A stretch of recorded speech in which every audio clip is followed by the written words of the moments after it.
Hello and welcome everyone to yet another tech enthusiastic video from Simplilearn. Today we will learn about object-oriented programming in Java. So in this object-oriented programming in 10 minutes we'll have the following agenda. We will understand what exactly is procedural programming. After that we'll understand the limitations of procedural programming which led to the introduction of object-oriented programming. So followed by the introduction, we will dive deep into the object-oriented programming concepts in Java. And finally, we will wind up the session by understanding the benefits of object-oriented programming. So let's quickly begin with our first topic, that is the procedural programming. Now let's quickly begin with the definition of procedural programming. So procedural programming is basically a style of programming where you convey the computer your instructions in the way of a step-by-step manner. Some of the basic examples of procedural programming languages are C programming language, Fortran, and COBOL. Now let's quickly discuss the limitations of procedural programming. So the first one amongst the limitations of procedural programming languages is the procedural programming languages are considered to be highly cost inefficient and time consuming. So followed by the first limitation, we will move into our next one, which says there was no support for code reusability. So now that we have discussed the procedural programming and the limitations which we had in procedural programming, we will now continue with our next topic, that is introduction to object-oriented programming. So how does exactly object-oriented programming function? So imagine that you wanted to build a car. Let's imagine Tesla. So if you wanted to build a Tesla, the first thing you need is a blueprint. So if you have the blueprint of Tesla, then you can make any number of Teslas. Now, the object-oriented programming also follows the same procedure. So if you have the blueprint, then you can create any number of methods or any number of functions you require in your program. So the blueprint in object-oriented programming is called as the class, and the vehicle that you prepare after using the blueprint is called as the object. So every car has some functionalities to offer. So in case of Tesla or any car, you have some basic functionalities such as start, drive, and stop. So similarly in object-oriented programming, for every object you create using a class, it will have its own functionality, which are called as methods. So these objects and methods will be encapsulated with each other, which we will be understanding in our next concept, that is encapsulation. So now let's dive deep into our object-oriented programming concepts, out of which the first one is the encapsulation. So the term encapsulation is self-explanatory. It is an action of enclosing something as a capsule. So encapsulation in Java is a mechanism of wrapping the data variables and code acting on the data methods together as a single unit. So now we'll consider an example for encapsulation.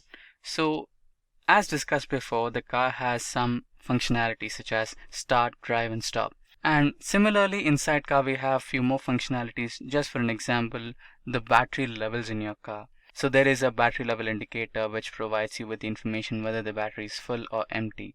So just imagine that you hopped into your car and you wanted to go somewhere and your car won't start.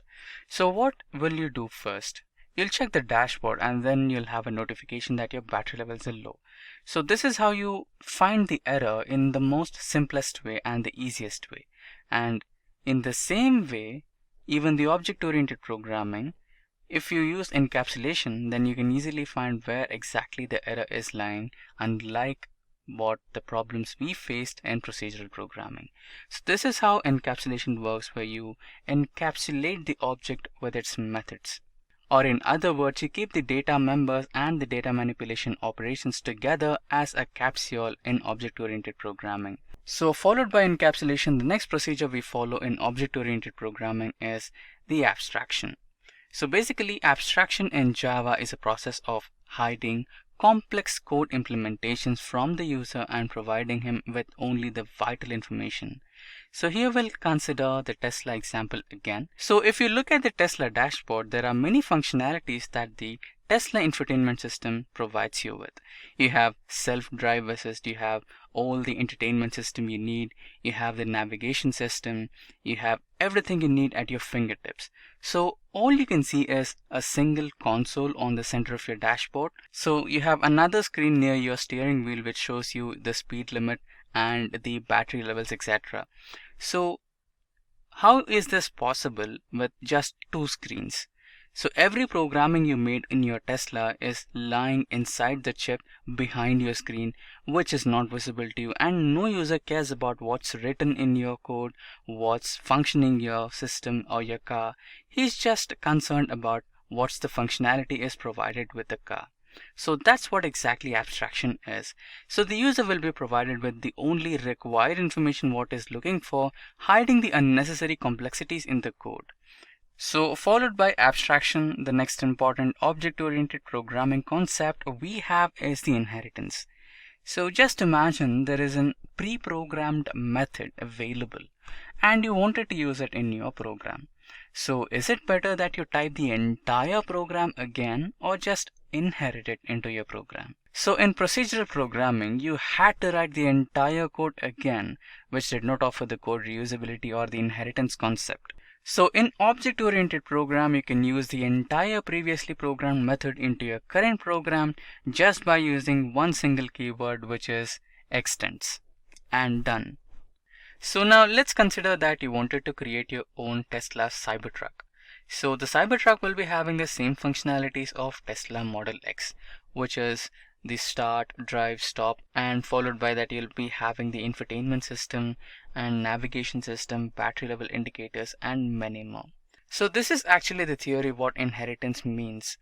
So here you'll be inheriting the basic functionalities of Tesla Model X, such as the drive methods and the infotainment system into your Tesla Cybertruck, and you'll be possibly giving few updates into your Cybertruck and making the entire process less time consuming and highly cost effective.